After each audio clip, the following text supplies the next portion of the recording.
21শে জুলাইয়ের দেওয়াল লিখন শুরু হলো রথের রশিতে টান দিয়ে। নদিয়ার ভীমপুর থানার আসননগর জগন্নাথ মন্দিরের রথযাত্রার শুভ উদ্বোধন করল কৃষ্ণনগর সাংগঠনিক তৃণমূল যুব সভাপতি অয়ন দত্ত ও প্রাক্তন জেলা সভাপতি জয়ন্ত সাহা। রথযাত্রার উদ্বোধন করে রথের দড়ি টেনে 21শে জুলাইয়ের জন্য দেওয়াল লিখন শুরু করলেন। রথযাত্রার উদ্বোধন করে বিশাল এক র্যালির মাধ্যমে জগন্নাথ দেবের রথের দড়ি টেনে আসননগর বাজার প্রদক্ষিণ করে হাত দিলেন 21 জুলাইয়ের প্রস্তুতি উপলক্ষে জন্য দেয়াল লিখনের কাজে।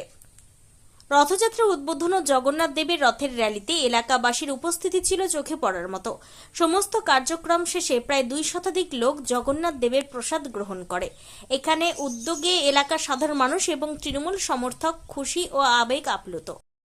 আজকে রথযাত্রার পূর্ণ দিন, সদ্য আমি দায়িত্ব পেয়েছি, দলবাই দায়িত্ব দিয়েছে। সব জায়গায় কিছু না কিছু প্রোগ্রাম থাকছেই। তো আজকে এই পূর্ণ দিনে আমার ছোট ভাইরা বিশ্বজিৎদা, অলোকদা, সবাই আমার পুরোনো এখানে বসে আছে।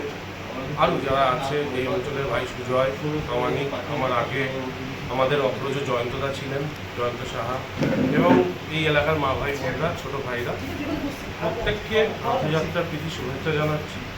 পাশাপাশি একটাই কথা বলবো প্রভু জগন্নাথের কাছে, যে সবাই যেন নিরোগ সুস্থভাবে বাকি জীবনটা আমরা শান্তিতে কাটাতে পারি এবং পশ্চিমবাংলার মা মাটি মানুষের জননেত্রী মমতা বন্দ্যোপাধ্যায়ের উন্নয়ন যেন বাংলার ঘরে ঘরে পৌঁছে দিতে পারে।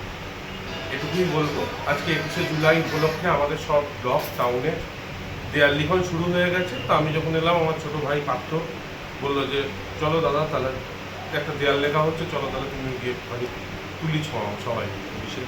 এবার সেই জন্য আমরা গেলাম। 21শে জুলাইটা তো আমাদের দলের কাছে সব থেকে বড় প্রোগ্রাম এবং সেলিব্রেশন।